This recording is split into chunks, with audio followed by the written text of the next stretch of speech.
একদম তুলোর মতো তুলতুলে নরম, মুখে দিতেই মিলিয়ে যাবে এরকমই একটি দারুণ মজাদার দুধ চিতই পিঠার রেসিপি আপনাদের সাথে শেয়ার করব, যেটা খুব সহজে যে কেউ তৈরি করে ফেলতে পারবেন। খেতে কিন্তু দারুণ মজার হয়েছে, অবশ্যই বাসায় ট্রাই করবেন। তাহলে চলুন দর্শক, দেখে নেওয়া যাক আজকের রেসিপির পুরো প্রস্তুত প্রণালী। পিঠা তৈরির জন্য প্রথমে একটি বোলের মধ্যে নিয়ে নিতে হবে হাফ চামচ পরিমাণ লবণ। এখন এখানে প্রায় 1 কেজি পরিমাণ শুকনো চালের গুঁড়া নিয়ে নিচ্ছি, আর আজকের পিঠাটা কিন্তু আমার আম্মু তৈরি করবে। আর এই চিতই পিঠা তৈরি করার ক্ষেত্রে অবশ্যই আপনাকে গোলাটিকে পারফেক্টভাবে তৈরি করতে হবে, তাহলেই কিন্তু পিঠাগুলো একদম পারফেক্ট হবে।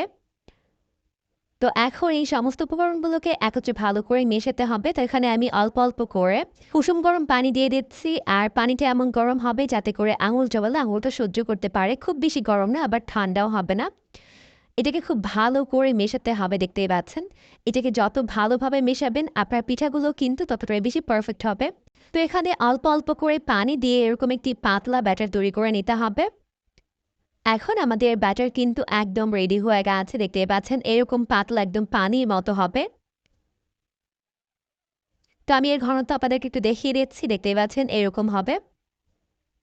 এক কথায় চালের গুঁড়াকে পানি থেকে আলাদা করা যাবে না, এরকম একটা ব্যাটার হবে। এদিকে একটা হাঁড়িতে 2 কেজি পরিমাণে গরুর দুধ, সাথে 1 কাপ পরিমাণ চিনি আর 1 কাপ পরিমাণ খেজুর গুড়, সাথে কিছু গরম মশলা, এলাচ আর দারচিনি দিয়ে ভালো করে এটাকে ফুটিয়ে নিতে হবে।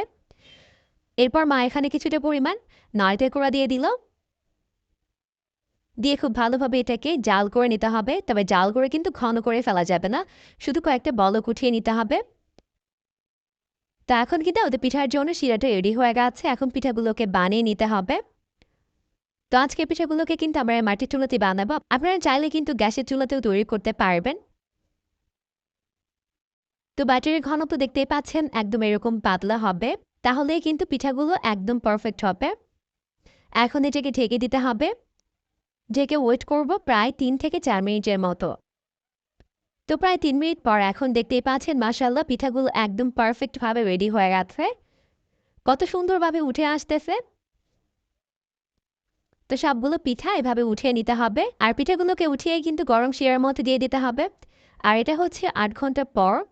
আপনারা চাইলে কিন্তু সারা রাত এটাকে রেখে দিতে পারবেন। তো এখন আমাদের পিঠাগুলো কিন্তু খুব ভালোভাবে শিরাগুলোকে সোক করে নিয়েছে, আর এরকম ফুলে টইটুম্বুর হয়ে গেছে। এই পিঠাগুলো খেতে কিন্তু দারুণ মজার হয়েছে। অবশ্যই বাসায় এইভাবে ট্রাই করবেন, দেখবেন পরিবারের সবাই পছন্দ করবে। আর আপনারা কিন্তু এখানে ভেজা বা শুকনা যে কোনো চালের গুঁড়া ব্যবহার করতে পারবেন এই পিঠা তৈরি করার ক্ষেত্রে। তো আশা করছি রেসিপিটি ভালো লেগেছে, ভালো লাগলে বাসায় ট্রাই করবেন। পরবর্তী ভিডিও দেখার আমন্ত্রণ জানিয়ে বিদায় নিচ্ছি। সবাই অনেক অনেক বেশি ভালো থাকবেন। আল্লাহ হাফিজ।